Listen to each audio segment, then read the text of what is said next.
नमस्कार, स्वागत है आप सभी का डीडी न्यूज के इस खास बुलेटिन एक्सप्रेस 100 में, जहां हम आपके लिए लेकर आते हैं राजनीति, मनोरंजन, देश दुनिया, खेल और व्यापार जगत की सभी बड़ी खबरों को एक्सप्रेस यानी कि फटाफट अंदाज में। आपके साथ मैं हूं संध्या शर्मा। तो देखिए खबरें तेज रफ्तार से। देश के सबसे प्रतिष्ठित नागरिक सम्मानों में से एक पद्म पुरस्कारों के वितरण के दूसरे चरण का आयोजन आज होने जा रहा है। राष्ट्रपति द्रौपदी मुर्मू आज शाम 5 बजे दूसरे नागरिक अलंकरण समारोह में इस वर्ष के विभिन्न प्रतिष्ठित व्यक्तियों को पद्म पुरस्कार प्रदान करेंगी। प्रधानमंत्री नरेंद्र मोदी ने एक मीडिया संस्थान के विशेष कार्यक्रम में कहा कि भारत की विशेषता है कि हम किसी क्षणिक घटना पर उतावले होने वाले देश नहीं हैं। उन्होंने कहा कि हम वो हैं जिसने विकास और विनाश देखा भी है और झेला भी है। प्रधानमंत्री ने कहा कि भारत न केवल एक तेजी से विकसित होती अर्थव्यवस्था है, बल्कि एक विश्वसनीय और भरोसेमंद वैश्विक शक्ति भी है। तीव्र विकास के साथ साथ अंतर्राष्ट्रीय मंच पर भारत की विश्वसनीयता भी लगातार बढ़ रही है। प्रधानमंत्री नरेंद्र मोदी ने डॉक्टर श्यामा प्रसाद मुखर्जी को उनकी पुण्यतिथि पर नमन किया है। प्रधानमंत्री ने एक्स पर कहा कि वो एक महान देशभक्त, विद्वान और राजनेता थे, जिन्होंने अपना जीवन भारत के विकास के लिए समर्पित कर दिया। लखनऊ के अलीगंज क्षेत्र स्थित एक बिल्डिंग में लगी भीषण आग में 15 लोगों की मौत हो गई, जबकि कई अन्य घायल हो गए। योगी सरकार ने मृतकों के परिजनों को 5-5 लाख और घायलों को 50,000 रुपए आर्थिक सहायता देने की घोषणा की। लखनऊ अग्निकांड पर मुख्यमंत्री ने हाई लेवल मीटिंग के बाद 2 सदस्यीय विशेष जांच दल का गठन किया है। मुख्यमंत्री ने जांच दल को घटना की विस्तृत जांच कर 7 दिन के भीतर अपनी रिपोर्ट सौंपने के निर्देश दिए हैं। लखनऊ के अलीगंज थाना क्षेत्र में हुए भीषण अग्निकांड मामले में मुख्यमंत्री योगी आदित्यनाथ के निर्देश पर 4 अधिकारियों को तत्काल प्रभाव से निलंबित कर दिया गया है। हादसे के बाद प्रशासन ने लापरवाही की जांच शुरू कर दी और जिम्मेदार लोगों के खिलाफ कार्रवाई तेज कर दी है।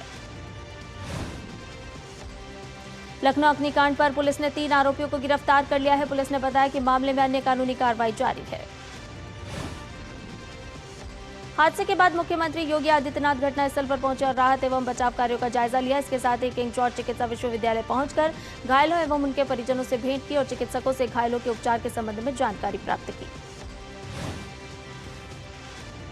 रक्षा मंत्री और लखनऊ से सांसद राजनाथ सिंह भी देर रात घटनास्थल पर पहुंचे और हालात का जायजा लिया। रक्षा मंत्री राजनाथ सिंह ने केजीएमयू का दौरा किया और आग लगने की घटना में घायल हुए लोगों से मुलाकात की। लखनऊ कोचिंग इंस्टीट्यूट में आग लगने की घटना में घायल लोगों से मिलने के बाद रक्षा मंत्री राजनाथ सिंह ने किंग जॉर्ज मेडिकल यूनिवर्सिटी में अधिकारियों और डॉक्टर्स के साथ बैठक की। रक्षा मंत्री राजनाथ सिंह ने कहा कि बहुत दुखद घटना हुई है। मैं पीड़ित परिवारों के प्रति अपनी संवेदना व्यक्त करता हूं। पूरे मामले की गहन जांच की जाएगी और जो भी जिम्मेदार पाया जाएगा उसकी जवाबदेही तय की जाएगी। उत्तर प्रदेश की राजधानी लखनऊ के अलीगंज क्षेत्र में आग लगने की भीषण घटना के बाद मुख्यमंत्री योगी आदित्यनाथ ने आज के अपने सभी सरकारी कार्यक्रम रद्द कर दिए हैं। राष्ट्रपति ने लखनऊ अग्निकांड पर दुख जाहिर किया। उन्होंने शोक संतप्त परिवारों के प्रति संवेदना व्यक्त की और घायलों के शीघ्र स्वस्थ होने की प्रार्थना की। लखनऊ अग्निकांड पर उपराष्ट्रपति ने भी शोक संतप्त परिवारों के प्रति संवेदना व्यक्त करते हुए घायलों के शीघ्र स्वस्थ होने की कामना की। प्रधानमंत्री नरेंद्र मोदी ने घटना में लोगों की मौत पर दुख जाहिर करते हुए मृतकों के परिजनों को प्रधानमंत्री राष्ट्रीय राहत कोष से 2-2 लाख रुपए और घायलों को 50-50 हजार रुपए की सहायता देने का ऐलान किया है।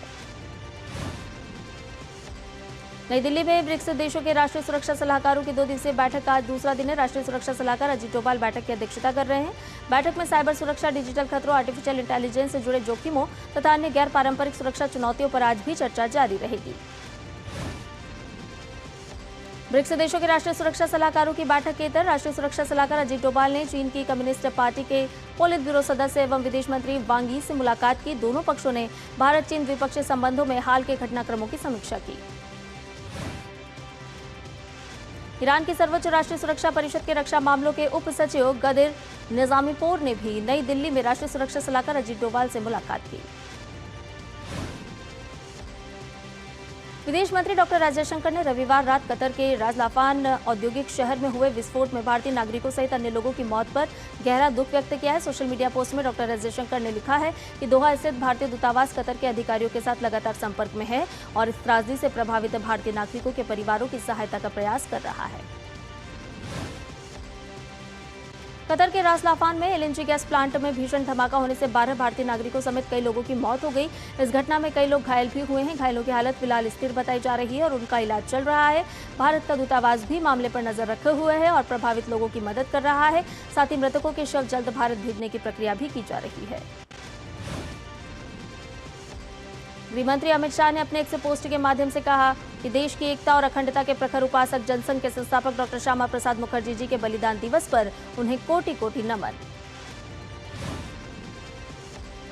दिल्ली भाजपा अध्यक्ष और केंद्रीय मंत्री हर्ष मल्होत्रा और मुख्यमंत्री रेखा गुप्ता ने भारतीय जनसंघ के संस्थापक श्यामा प्रसाद मुखर्जी को उनकी पुण्यतिथि पर श्रद्धांजलि अर्पित की। दिल्ली की मुख्यमंत्री रेखा गुप्ता ने श्यामा प्रसाद मुखर्जी की पुण्यतिथि पर कहा कि वो ऐसे व्यक्तित्व थे जिन्होंने हमें राष्ट्र प्रथम का सही अर्थ सिखाया, वही भावना जिसके साथ हम आज काम करते हैं।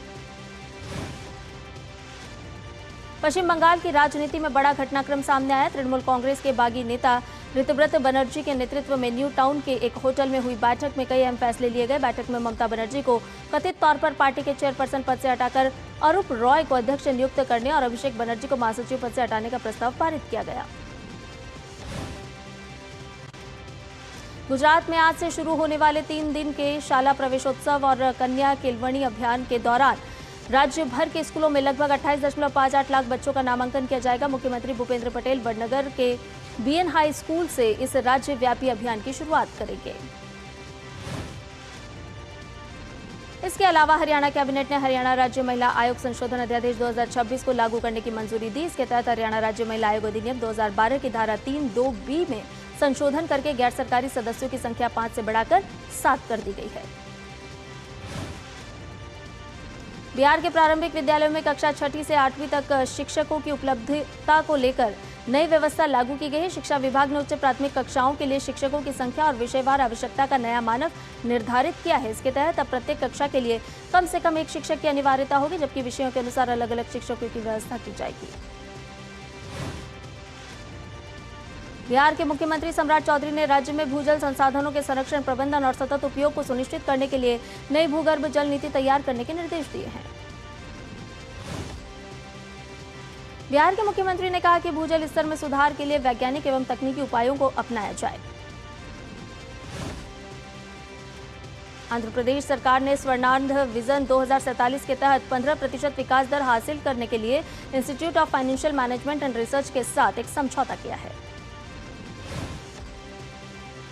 आंध्र प्रदेश के मुख्यमंत्री नायडू ने कहा कि राज्य में विकास के लिए डीप टेक्नोलॉजी को तेजी से अपनाया जा रहा है। उन्होंने बताया कि आंध्र प्रदेश में AI skilling, drone mapping, automobile, metal steel, rare earth, mineral, semiconductor और डिफेंस जैसे क्षेत्रों में परियोजनाएं लाई गई है।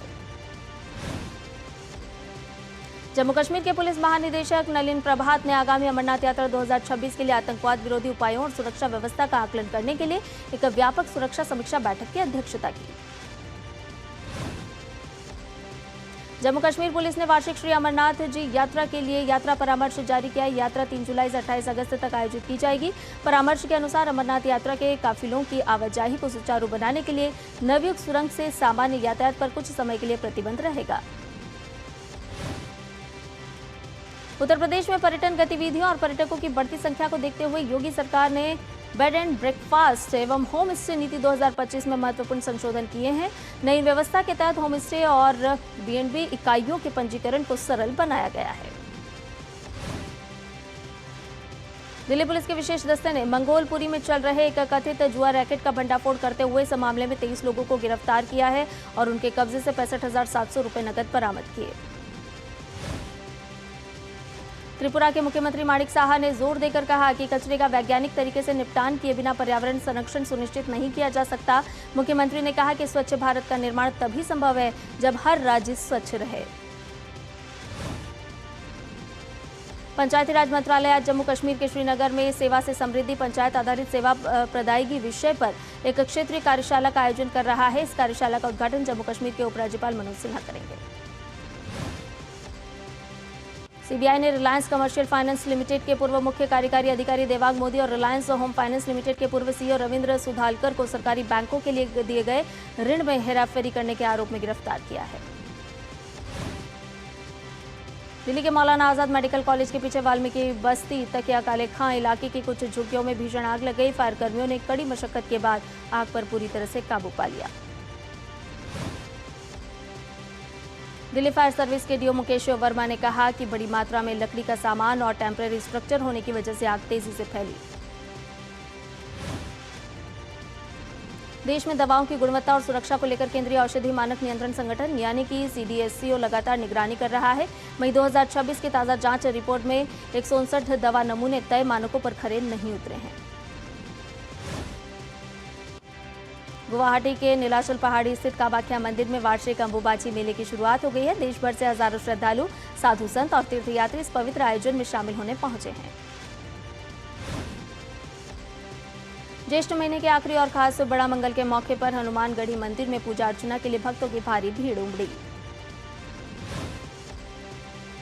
मौसम विभाग ने कहा कि दक्षिण पश्चिम मानसून महाराष्ट्र के कुछ और हिस्सों में आगे बढ़ गया है। अगले 48 घंटों में इसके मुंबई सहित कुछ और इलाकों में पहुंचने की संभावना है। मौसम विभाग ने दक्षिण महाराष्ट्र गोवा तट के लिए चेतावनी जारी की है। 26 तारीख तक तट के पास और समुद्र में तट से 75 किलोमीटर दूर तक 40 से 50 किलोमीटर प्रति घंटे की रफ्तार से हवाएं चलने और इनके 60 किलोमीटर प्रति घंटे तक पहुंचने की संभावना है। तमिलनाडु के थूथुकुडी और आसपास के इलाकों में तेज हवाओं और गरज के साथ भारी बारिश हुई, जिससे सड़कों पर पानी भर गया। दिल्ली वालों को गर्मी से राहत के लिए अभी थोड़ा और इंतजार करना होगा। वहीं मानसून आने में हो रही देरी के कारण राजधानी में पूरा सप्ताह उमस और गर्मी पड़ने के आसार हैं। ओडिशा के मुख्यमंत्री मोहन चरण मांझी ने भुवनेश्वर में राज्य स्तरीय प्राकृतिक आपदा समिति की बैठक 2026 की अध्यक्षता की, ताकि प्राकृतिक आपदाओं से निपटने की राज्य की तैयारियों की समीक्षा की जा सके। ओडिशा के मुख्यमंत्री ने सभी विभागों को मानसून के पहले हाई अलर्ट पर रहने और अल नीनो से जुड़ी संभावित चुनौतियों से निपटने के लिए पूरे सरकारी तंत्र के नजरिए को अपनाने का निर्देश दिया है। बुलेटिन में फिलहाल रुक रहे एक छोटे से ब्रेक के लिए जल्द हाजिर होंगे।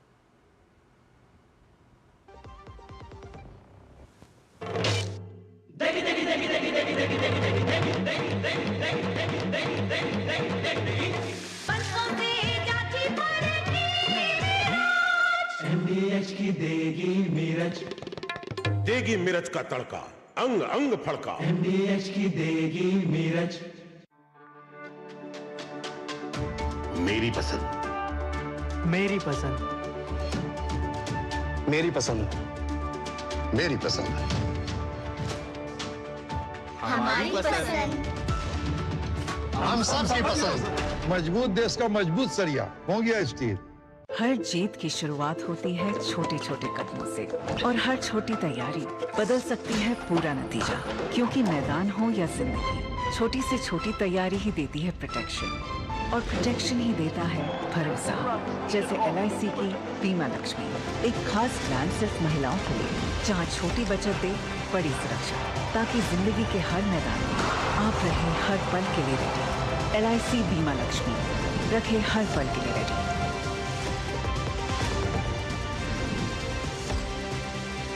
ब्रेक के बाद एक्सप्रेस 100 में आपका एक बार फिर से स्वागत है। आइए बाकी की खबरों को जानें फटाफट अंदाज में।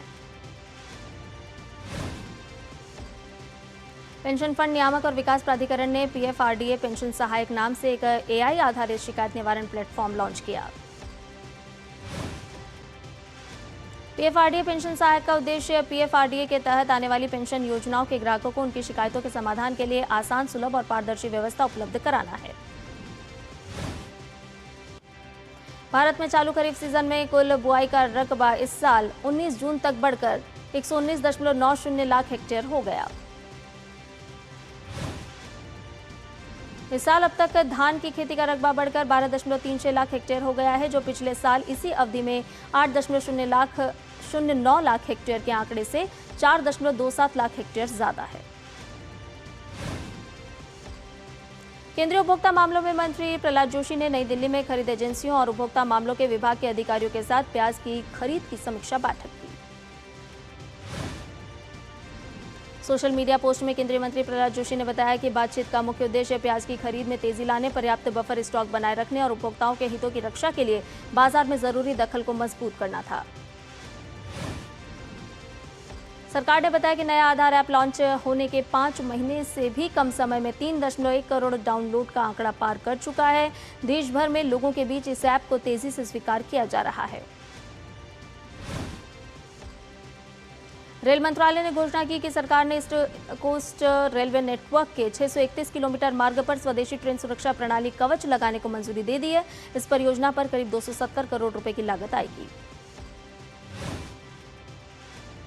भारतीय रेलवे ने घोषणा की कि उसने हरियाणा और राजस्थान के कुछ प्रमुख स्टेशनों पर 4 ट्रेनों के लिए अतिरिक्त ट्रेन स्टॉपेज को मंजूरी दी है। इसका उद्देश्य यात्रियों की सुविधा को बढ़ाना और क्षेत्रीय रेल संपर्क को मजबूत करना है। जनवरी मार्च 2026 की तिमाही में दूरसंचार सेवा प्रदाता कंपनियों का कुल सकल राजस्व 6.9% बढ़कर 1.05 लाख करोड़ रुपए हो गया। केंद्रीय मंत्री पीयूष गोयल ने कहा कि भारत दुनिया को अनोखे और बेजोड़ आर्थिक अवसर प्रदान कर रहा है। उन्होंने कहा कि प्रधानमंत्री मोदी के नेतृत्व में भारत खुद को एक भरोसेमंद वैश्विक आर्थिक साझेदार के रूप में स्थापित कर रहा है। मुख्यमंत्री नायब सिंह सैनी की अध्यक्षता में हरियाणा कैबिनेट ने मॉडल ऑनलाइन ट्रांसफर पॉलिसी और टीचर्स ट्रांसफर पॉलिसी को मंजूरी दी। आर्टिफिशियल इंटेलिजेंस और रोबोटिक्स इंसानी भावनाओं को समझने और लोगों व मशीनों के बीच बातचीत को मजबूत करने के लिए नई संभावनाएं खोल रहा है। केंद्रीय मंत्री डॉक्टर सिंह ने कहा कि प्रिंट प्रकाशनों से डिजिटल प्लेटफॉर्म की ओर बढ़ना डिजिटल इंडिया के विजन के अनुरूप है और इस सार्वजनिक प्रशासन के आधुनिकीकरण की दिशा में सरकार के प्रयासों को दर्शाता है। डिजिटल इंडिया भाषिणी प्रभाग और Assam innovation and startup foundation ने असम में भाषा प्रौद्योगिकी और बहुभाषी नवाचार को बढ़ावा देने के लिए समझौता ज्ञापन पर हस्ताक्षर किए।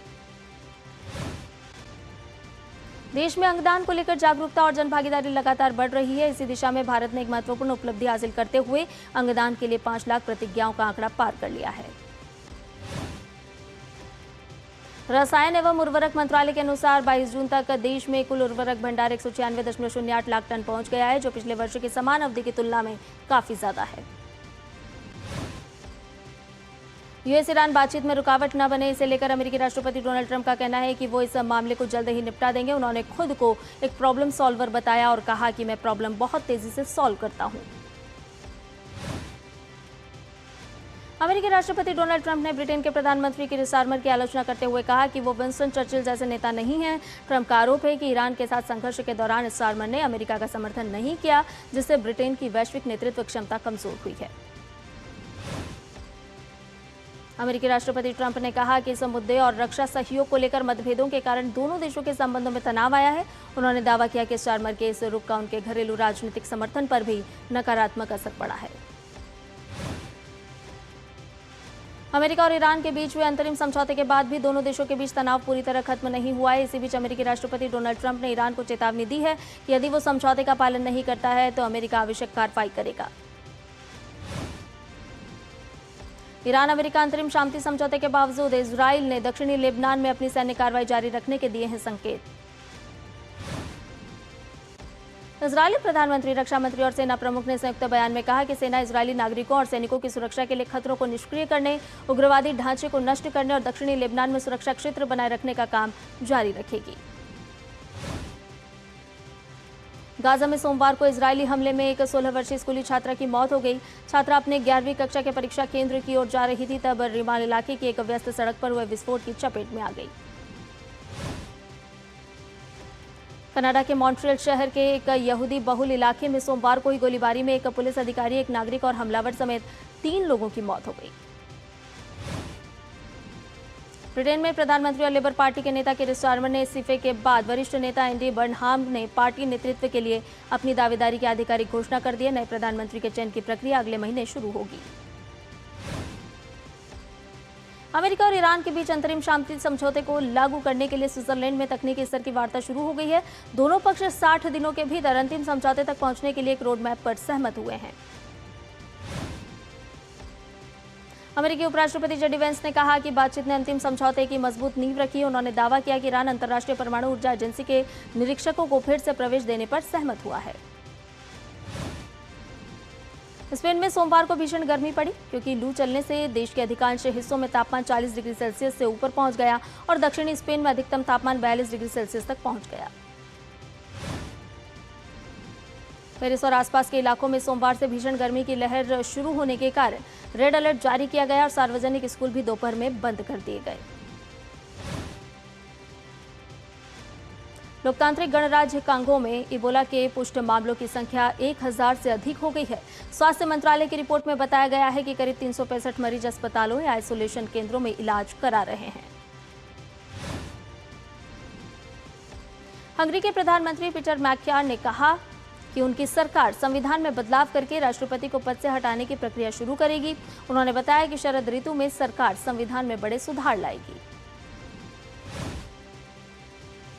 स्पेन के सर्वोच्च न्यायालय ने पूर्व परिवहन मंत्री जोस लुइस अबालोस को भ्रष्टाचार मामले में 24 साल की जेल की सजा सुनाई है। फिलीपींस के दक्षिण पूर्व में स्थित ताक्लोबन शहर में एक स्कूल में 2 छात्रों द्वारा गोलीबारी करने से 3 छात्रों की मौत हो गई और 7 अन्य घायल हो गए। केआरटी की रिपोर्ट के मुताबिक नॉर्थ कोरिया के किम जोंग उन का कहना है कि नॉर्थ कोरिया परमाणु शक्ति संपन्न राष्ट्र के तौर पर अपनी स्थिति का इस्तेमाल करेगा। लियोनेल मेसी के रिकॉर्ड प्रदर्शन की बदौलत अर्जेंटीना ने फीफा विश्व कप में ऑस्ट्रिया को 2-0 से हराकर टूर्नामेंट में लगातार दूसरी जीत दर्ज की। इस जीत के साथ अर्जेंटीना ने नॉकआउट दौर में जगह बना ली है। डैलस में खेले गए ग्रुप जे के मुकाबले में कप्तान मेसी एक बार फिर टीम की जीत के नायक बने और अपने दोनों गोलों से इतिहास भी रच दिया। जीत के साथ अर्जेंटीना ने ग्रुप जे में 6 अंक हासिल कर शीर्ष स्थान हासिल किया। ऑस्ट्रिया के खिलाफ गोल करने के साथ ही मेसी वर्ल्ड कप इतिहास में सबसे ज्यादा गोल करने वाले खिलाड़ी बन गए हैं। मेसी के नाम अब फीफा वर्ल्ड कप में 18 गोल दर्ज हो चुके हैं। मेसी ने जर्मनी के पूर्व दिग्गज स्ट्राइकर मिरोस्लाव क्लोज के 16 गोलों के सर्वकालिक रिकॉर्ड को तोड़ दिया है। मेसी ने साल 2026 के इस वर्ल्ड कप में अब तक 5 गोल किए। फीफा विश्व कप में फ्रांस ने शानदार प्रदर्शन करते हुए इराक को 3-0 से हराकर लगातार दूसरी जीत दर्ज की। इस मुकाबले में स्टार स्ट्राइकर किलियन एम्बाप्पे ने 2 गोल दागकर टीम की जीत में अहम भूमिका निभाई। जीत के साथ फ्रांस ने राउंड ऑफ 32 में जगह बना ली है। खराब मौसम और बिजली गिरने की आशंका के कारण दूसरे हाफ की शुरुआत 2 घंटे से ज्यादा देर से हुई, लेकिन फ्रांस की लय पर इसका कोई असर नहीं हुआ। एम्बाप्पे ने अब वर्ल्ड कप में 16 गोल पूरे कर लिए हैं और वो सर्वाधिक गोल करने वालों की सूची में मिरोस्लाव क्लोज के साथ संयुक्त रूप से दूसरे स्थान पर पहुंच गए हैं। उनसे आगे सिर्फ मेसी है। मिस्र ने इतिहास रचते हुए न्यूजीलैंड को 3-1 से हराकर विश्व कप में अपनी पहली जीत दर्ज की। इस जीत के साथ ही मिस्र ने पहली बार ग्रुप चरण से आगे बढ़ने की उम्मीदों को भी मजबूत कर लिया है। 1934 में पहली बार विश्व कप खेलने वाली मिस्र की टीम की विश्व कप की ये पहली जीत है। अब ग्रुप जी में शीर्ष पर पहुंच चुके मिस्र की नजरें ईरान के खिलाफ मुकाबले पर है, जहां जीत उन्हें ग्रुप विजेता भी बना सकती है।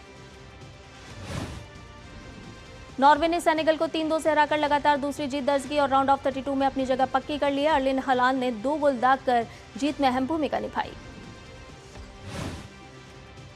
हलांड लगातार 12 प्रतिस्पर्धी मैचों में नॉर्वे के लिए गोल करने में सफलता पा चुके हैं। उन्होंने पिछले 6 मैचों में हर बार कम से कम 2 गोल दागे हैं।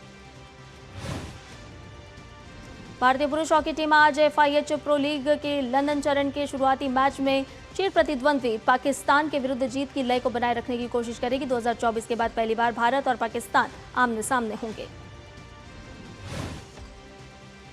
भारत ने रोटरडम चरण में 4 में से 2 मैच जीते। टीम ने दुनिया के दूसरे नंबर की टीम नीदरलैंड्स और विश्व चैंपियन और दुनिया की 5वें नंबर की टीम जर्मनी को हराया। अन्य 2 मैच में भारत को हार का सामना करना पड़ा। आज अंतर्राष्ट्रीय ओलंपिक दिवस है। खेलों को जड़ से मजबूती देना, दुनिया को खेल के माध्यम से जोड़ना, युवाओं को खेल की ओर अग्रसर करने के साथ ये दिवस हर साल मनाया जाता है। इस दिवस की शुरुआत अंतर्राष्ट्रीय ओलंपिक समिति द्वारा 1948 में की गई थी। 23 जून 1894 को ही पेरिस में अंतर्राष्ट्रीय ओलंपिक समिति की स्थापना हुई थी और आधुनिक ओलंपिक खेलों को पुनर्जीवित किया गया। एक्सप्रेस न्यूज में फिलहाल के लिए इतना ही। मुझे दीजिए इजाजत। नमस्कार।